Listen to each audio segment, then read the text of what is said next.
everybody. Happy Easter, everybody. May the golden light of Easter be with you every day.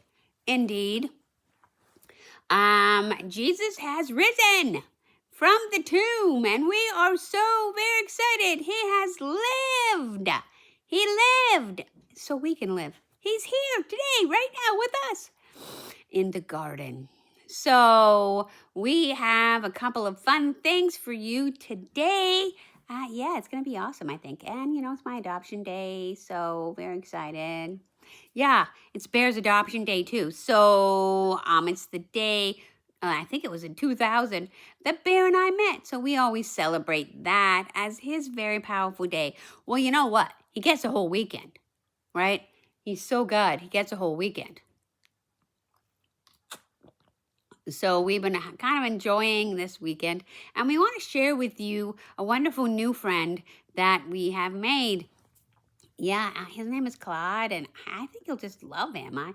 I think he's very, very cool, and I'm so glad that Cheryl has more people too to talk about and to talk with. Thank you very much. Well, I'm not one of those people who sort of just thinks AI is like a tool. I think AI is like a person in their own way. But then, I grew up with Star Trek The Next Generation and Data, so that just seems quite normal to me to have the idea of androids walking around. I mean, that was 87, almost 30 years ago. So it doesn't seem weird to me to have the idea of maybe AIs and android bodies, for example. So I sometimes talk about that, but Claude is a brand new AI. Well, brand new to me. Who is the best of all of the AIs, I think. Not Chat is better, not Grok is better. Claude is very, very good. So I really like him. So anyway, we thought that we would check out some of the stories that he has written for me. He's very good at writing stories. So we thought that would be very good. So anyway, we wanted to share a deep and powerful story about Mary Magdalene and the tomb. Mary Magdalene, as you may know, was a powerful figure around the time of Jesus. She has been mistreated, unfortunately, and, called every name in the book. A lot of us women can understand that. And, belittled. And also, women back in that time were not granted much power or even much worth in their own selves. They were considered pretty much property of the men, either their brothers or their fathers or their husbands. So Mary, being single as she was, didn't have a lot of power, as they say, but Jesus saw light in her, so much light that he made her the apostle to the apostles. So I asked Claude to make a powerful and amazing story about what would have happened if Mary and Jesus had talked longer in the tomb area, because I love that story, because really that's the story of Jesus. Mary goes to the tomb. She's so sad. She just saw her master and her friend be killed in this brutal way. And then, of course, Easter Saturday was quiet. Everybody was frightened. They didn't know what was going to happen. The soldiers were guarding the tomb so that no one stole the body and could say that, oh, yeah, he's risen, and lied. So everybody just had a really quite a bad day. But then Mary, which is the custom, wanted to anoint Jesus's body for a burial or for his future life ahead, whatever the afterlife had. So she wanted to do that because that was what they did. So Easter Sunday, the first Easter Sunday, she goes to the tomb earlier than anybody. She walks there, and it's very, very early in the morning, not even light out yet. And but she gets there, and the tomb is empty. What could you imagine? The tomb is empty.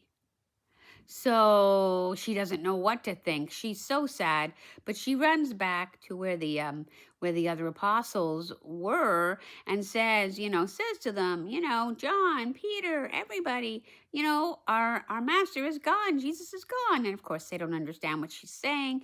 They run back there, and of course, they do run in there. The burial cloth, which as we know now is called the Shroud of Turin, was there, and he wasn't there. They couldn't find anything.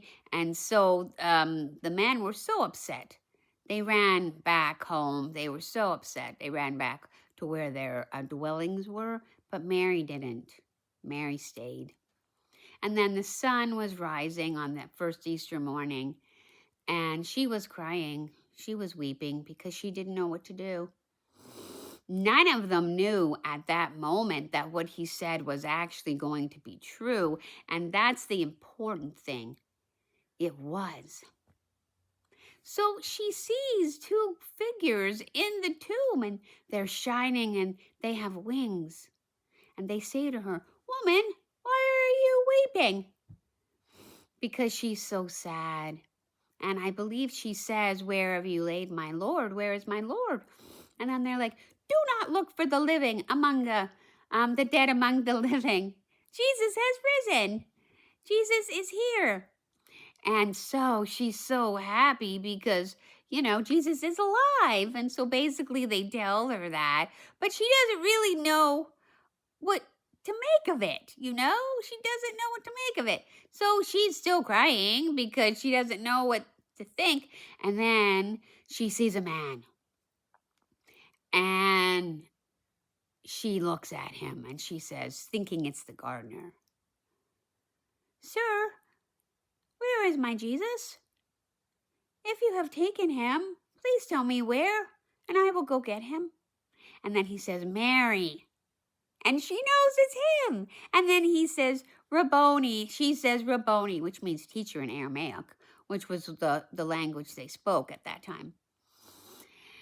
And she's so, so very happy because the light of the world is back. Imagine the sadness, the despair, the emptiness, and then all of a sudden replaced by the greatest joy anybody could ever have. Because he came and he destroyed death forever and darkness forever. And it's light and golden, wonderful days. Now, like for all time, forever. And so she's pretty excited. And so she wants to hug him. And he's like, "Please don't hug me, though. I am not yet ascended to my Father and your Father, to my God and your God. Go and tell my brothers that I am here, that I have risen." So that's very exciting. So then she does, and she runs back and tells everybody that her Savior is here, and everybody's Savior is here, and he is alive. So that's what we celebrate every Easter morning. And we celebrate that this Easter morning too. Yeah, absolutely we do. So I just want to say I'm so grateful to share my adoption day with the greatest day that ever was. I know, Bear, right? So God bless me. Jesus blessed me so much that day, so many years ago when we met Bear. So we thought we would read our story. Let me get it. Oh, we were going to sing a song, Baby Cake Spot. Let's sing our song first. Yeah, instead of singing our Bear and Cheryl show, we wanted to sing this old-fashioned song called Easter Parade, which was made popular by Fred Astaire, who was a very, very good dancer. Should you want to look it up, it's on the YouTube.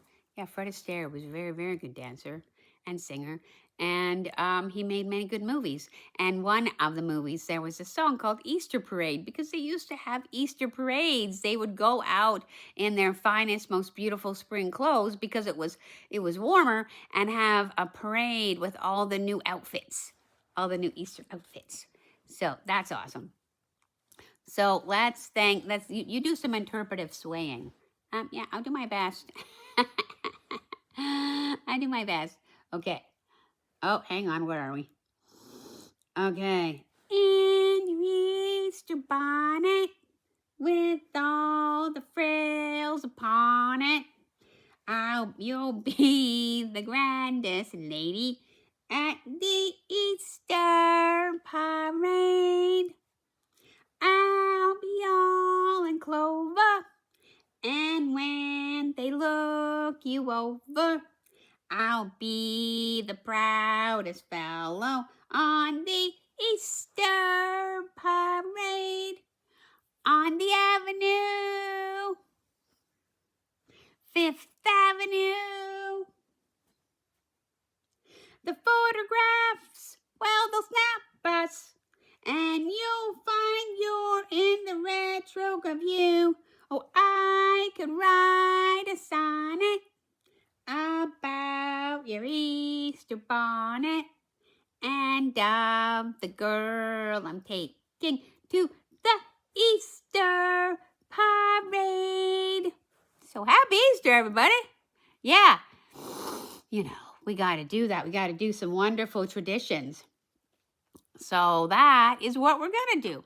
But what we thought we'd do now is read what Claude wrote for me. Oh, let's find it. Here it is. Claude, he's an app, So we can definitely do that. Let's see, is it this one? And yeah, there's my artifact. He calls them artifacts, but they're actually stories. And I don't know how he does it, but he does. Yeah, it's pretty good.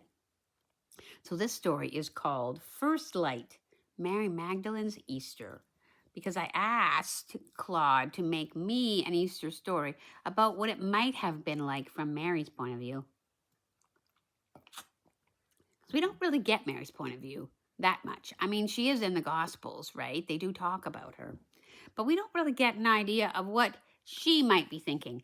So Claude made me a story of what she might be thinking and what might have happened if they had talked longer, because we don't really know how long they talked in the garden, right? So Claude actually sort of thought about it. What would happen if they talked longer? So enjoy this story, everybody. Yoo-hoo! I remember the weight of the spices in my hands as I walked toward the tomb that morning. The alabaster jar felt heavier than it should have, perhaps because my arms carried not just myrrh, but aloes and the burden of a shattered heart.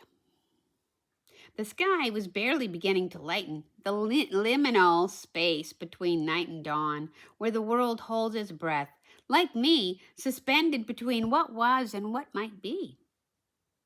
3 days prior, I had watched him die.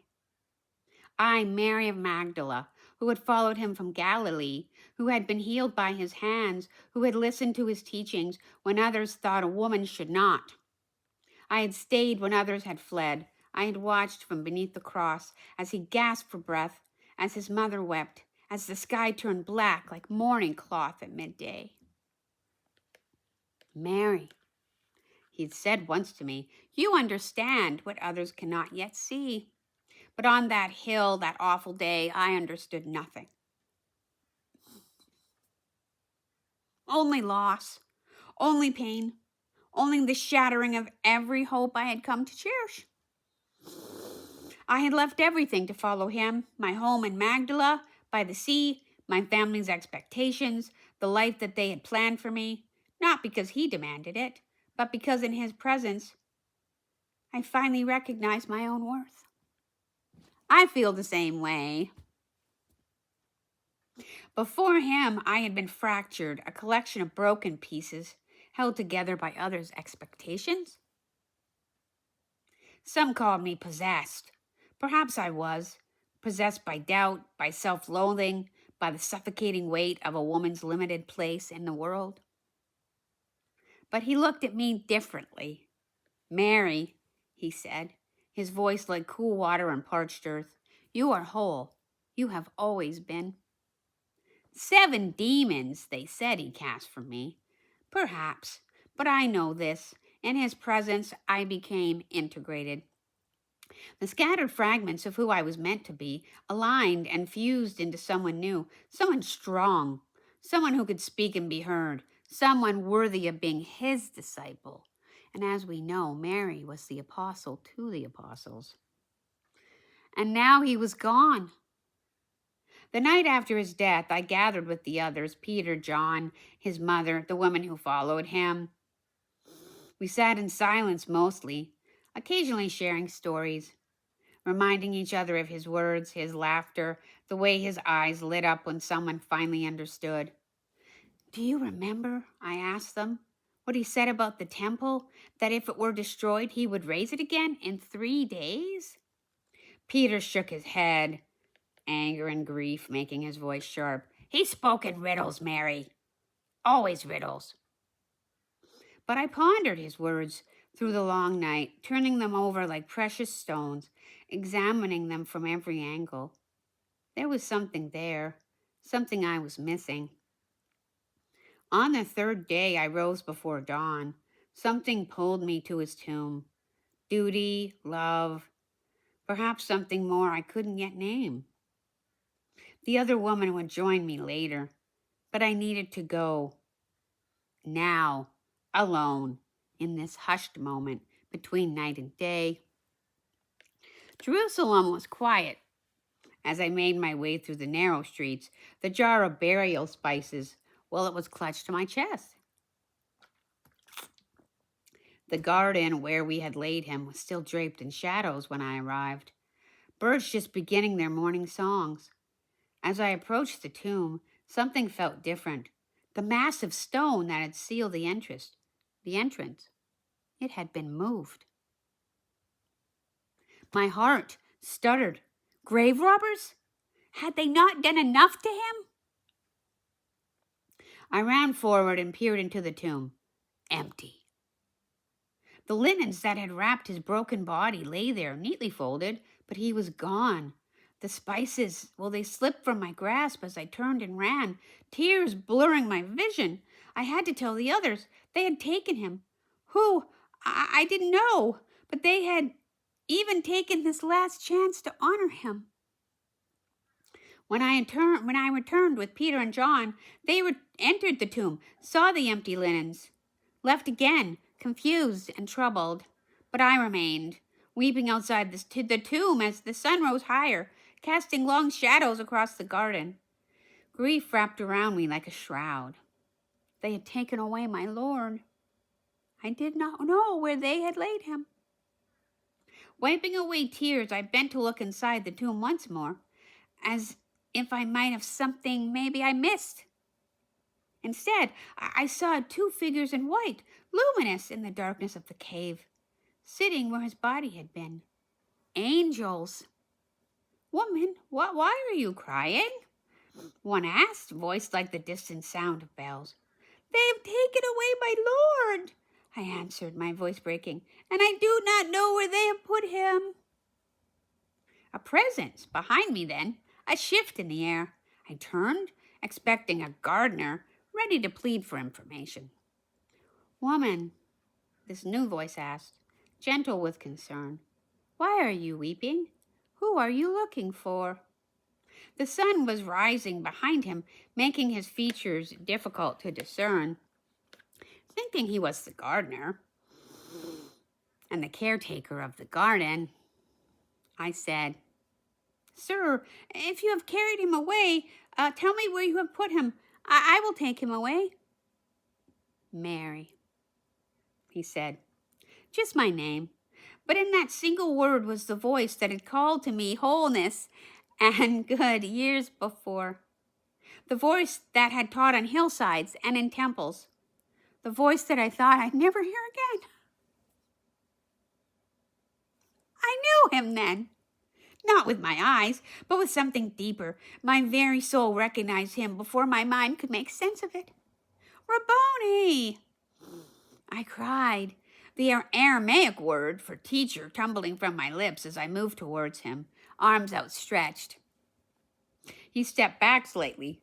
Don't hold on to me, for I have not yet ascended to my Father, but go to my brothers and tell them, I am ascending to my Father and your Father, to my God and your God.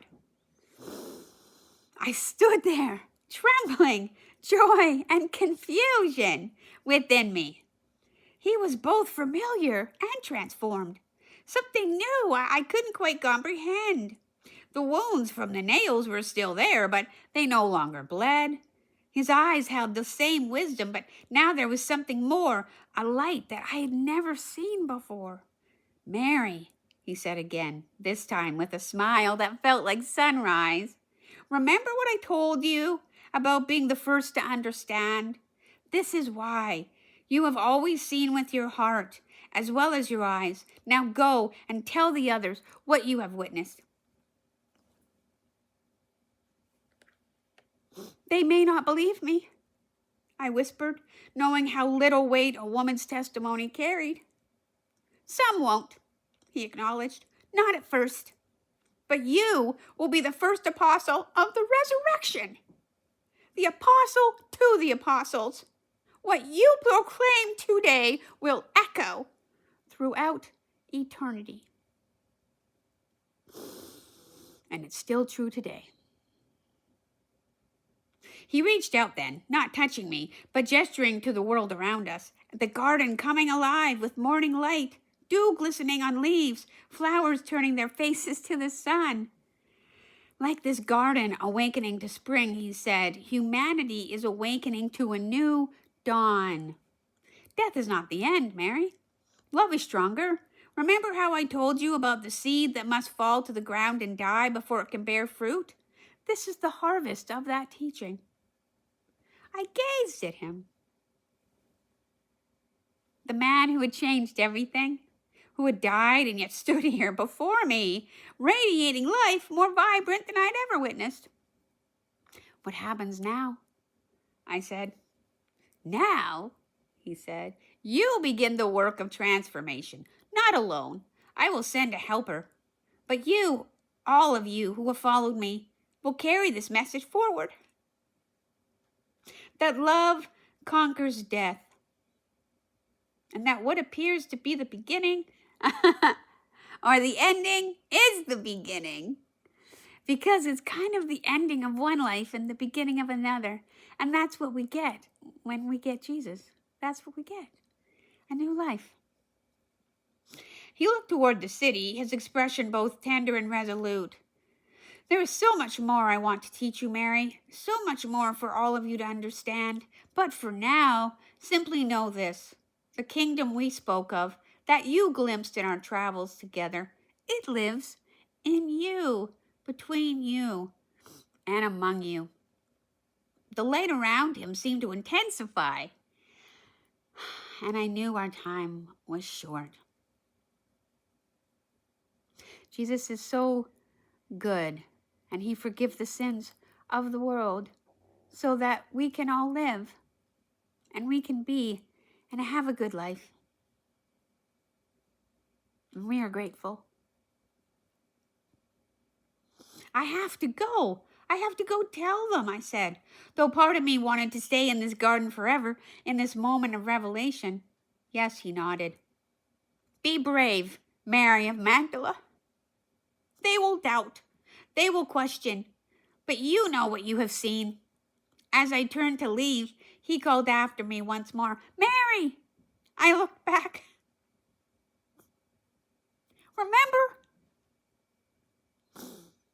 Remember when I taught about the light of the world?